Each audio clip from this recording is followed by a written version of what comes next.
ఇక హెచ్సి భూములపై BRS BJP పార్టీలు అనవసరపు రాదంతా చేస్తున్నాయని అన్నారు మంత్రి దుద్దిల శ్రీధర్బాబు. యువత అర్థం చేసుకుని సహకరిస్తే పరిశ్రమలు తీసుకొచ్చి ఉపాధి కల్పిస్తామని అన్నారు.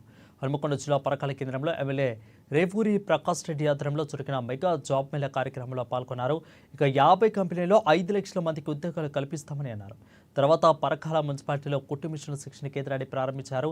ఇక మహిళలకు స్వయం ఉపాధి కల్పించాలన్న లక్ష్యంతోనే ప్రభుత్వం పనిచేస్తుందని అన్నారు మంత్రి దుద్దిల శ్రీధర్బాబు. ఇక ఈ కార్యక్రమంలో ఎమ్మెల్యేలు నాయని రాజేందర్ రెడ్డి, నాగరాజు, కంట్ర సత్యనారాయణరావు పాల్గొన్నారు.